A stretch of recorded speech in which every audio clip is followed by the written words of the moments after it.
السلام علیکم ورحمۃ اللہ وبرکاتہ۔ بسم اللہ الرحمن الرحیم۔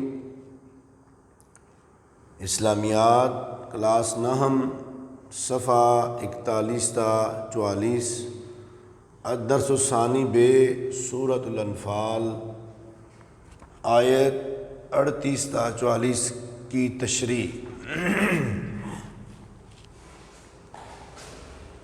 پیارے بچوں، آج سب سے پہلے آج کا پیغام ہم آپ تک پہنچاتے ہیں، جیسے کہ آپ وائٹ بورڈ پر دیکھ رہے ہوں گے، اور بڑا ہی امپورٹنٹ، بڑا ہی اہم ترین آج کا میسج ہے، فرائض میں سستی نہیں کرنی۔ انسان کی جو ڈیوٹی ہے، اس کا جو فرض ہے، اور جہاں جہاں ہے، گھر میں ہے، اسکول میں ہے، کلاس میں ہے، اس کی جو ڈیوٹی ہے، جو اس کا فرض ہے، اس میں وہ سستی نہ کرے، کیونکہ فرائض میں سستی کرنے سے انسان ناکام ہو جاتا ہے۔ اس لیے اسٹوڈنٹس کے لیے سب سے اہم ترین میسج آج کے یہی ہے کہ آپ جہاں کہیں بھی ہوں، اپنے فرائض میں سستی نہ کریں۔ اس سے ناکامی انسان کا مقدر بن جاتی ہے، اور فرائض میں سستی نہ کرنے والا دنیا میں کامیاب ہو جاتا ہے۔ تو آئیے ہم اپنا سبق پڑھتے ہیں۔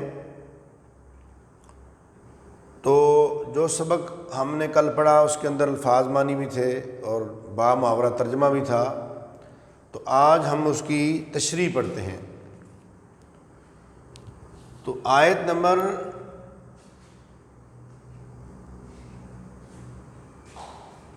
38 سے اس کی تشریح شروع ہو رہی ہے۔ اس کے اندر اللہ رب العالمین نے کفار کو ان کی شیطانی حرکتوں سے باز رہنے کا کہا ہے کہ اگر تم اپنی شیطانی حرکتوں سے باز آ جاؤ گے تو پھر تمہارے لیے اللہ کی رحمت، اللہ کی بخشش اور اللہ رب العالمین کی طرف سے سب کچھ تمہارے لیے ہے۔ اگر تم اسلام کی دشمنی سے باز نہ آئے، اپنی شیطانی حرکتوں سے باز نہ آئے، تو ہم تم کو مغلوب کر دیں گے اور رسول اللہ صلی اللہ علیہ وسلم تم پہ غالب آ جائیں گے۔ اور اللہ کے رسول علیہ السلام کی غلامی اختیار کر لیں۔ اگر آپ غلامی اختیار نہیں کرتے تو جس طرح اللہ رب العالمین نے پہلے پیغمبروں کی نافرمانوں کو تباہ و برباد کر دیا ہے، تمہیں بھی تباہ و برباد کر دیا جائے گا۔ اور دوسری آیت کے اندر فرمایا کہ اسلام جو ہے امن و ایمان کا گہوارہ ہے۔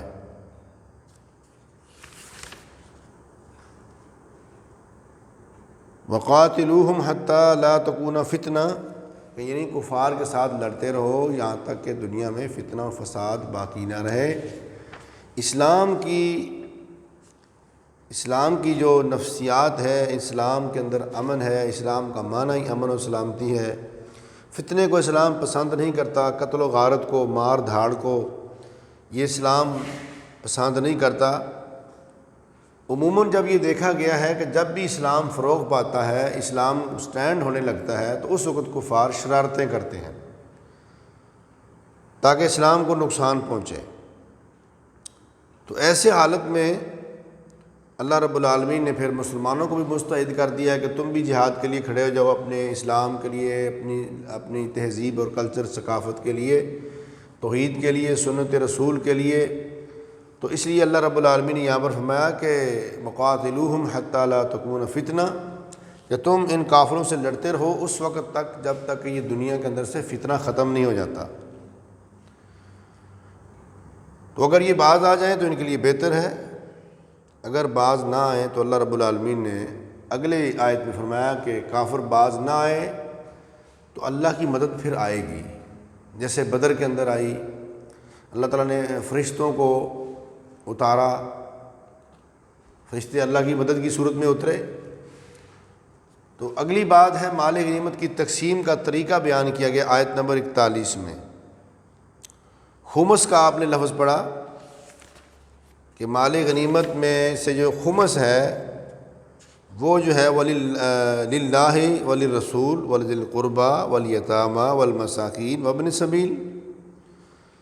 تو یہ جو خمس ہے، خمس کا معنی پانچواں حصہ، مال غنیمت جتنا بھی اکٹھا ہو جائے اس میں سے پانچواں حصہ جو ہے فرمایا اللہ اور اس کے رسول کا ہے۔ تو رسول کیا کریں گے، اللہ کے پیارے پیغمبر کیا کریں گے، پھر ان کو آگے ان لوگوں میں تقسیم کریں گے۔ آپ خود بھی اس کے اندر سے رکھ سکتے ہیں، اور اللہ کے رسول کو اجازت جتنا چاہیں رکھ لیں، اور قریبی رشتہ داروں کے لیے جو آپ کے قریبی رشتہ دار ہیں، اس طرح جو اسٹیٹ میں رہنے والے یتیم ہیں، مسکین ہیں اور مسافر ہیں، ان کے لیے بھی اللہ رب العالمین نے اس کے اندر حصہ رکھا ہے۔ اور باقی جو 4 حصے ہیں ان 4 حصوں کو مجاہدین کے اندر تقسیم کر دیا جائے گا۔ سوار آدمی کو 2 حصے اور پیدل آدمی کو 1 حصہ ملے گا، یعنی سوار آدمی جو ہے، جو اس کے پاس گھوڑا بھی ہے، تو اس کو 2 حصے ملیں گے، ایک اس کا اور اس کے گھوڑے کا خرچہ جو ہے ملے گا۔ تو اسی طریقے کے ساتھ یہ مال تقسیم ہوگا مجاہدین کے اندر، باقی 4 حصے۔ اور اگلی آیت نمبر 42 میں تجارتی قافلے کا ذکر ہے، وہ جو ابو سفیان کا قافلہ تھا جو شام سے آیا تھا، اور مسلمان جو ہے اس کے ساتھ ملنے کے لیے اس پر حملہ کرنے کے لیے نکلے تھے، لیکن اللہ رب العالمین کی ایک حکمت عملی تھی کہ ان کو وہاں سے اللہ رب العالمین نے نکالا، اور راستے سے قافلہ جو ہے بچ کے چلا گیا، اور اللہ رب العالمین نے ادھر سے ابو جہل کے لشکر کو لایا، بدر کے اندر آ کر آمنے سامنے کھڑا کر دیا۔ یہ اللہ رب العالمین کی ایک حکمت عملی تھی۔ تو اس تجارتی قافلے کا ذکر ہے، اور اس کے بعد اللہ رب العالمین نے آیت نمبر 43 اور 44 میں ذکر کیا ہے کہ ایک عجیب و غریب معجزہ اور ایک عجیب و غریب قسم کی تسلی جو بندہ حیران ہو جاتا ہے کہ اللہ کے پیارے پیغمبر نے خواب میں دیکھا کہ کفار کی تعداد کم ہے، اور اللہ کے پیارے پیغمبر نے مسلمانوں کو اس بات کا ذکر کیا تاکہ مسلمانوں کا حوصلہ جو ہے وہ بڑھ جائے۔ لیکن جب دونوں فوجیں آمنے سامنے آئیں تو اللہ نے مسلمانوں کو بھی کفار کی تعداد کم کر کے دکھائی، یعنی خواب کے اندر بھی کم کر کے دکھائی۔ جب دونوں فوجیں آمنے سامنے ہوئیں تو پھر کفار کم دکھائی دیے، چونکہ اللہ کے پیارے پیغمبر نے جو خواب میں دیکھا اپنے صحابہ کو بتایا، تو اللہ رب العالمین نے بالکل بے عینی وہ سین اپنے نبی کے صحابہ کو دکھا دیا۔ لیکن اس کے برعکس ایک کام اور ہوا جو بہت بڑی حکمت عملی تھی اللہ رب العالمین کی، کہ کفار نے مسلمانوں کو پہلے تو کم دیکھا، مسلمانوں کی تعداد کم کر کے اللہ نے دکھائی، کفار مسلمانوں کو کم دیکھا، انہوں نے کہا خیر کوئی بات نہیں، تھوڑے سے ہیں، ہم لڑیں گے اور کامیاب ہو جائیں گے۔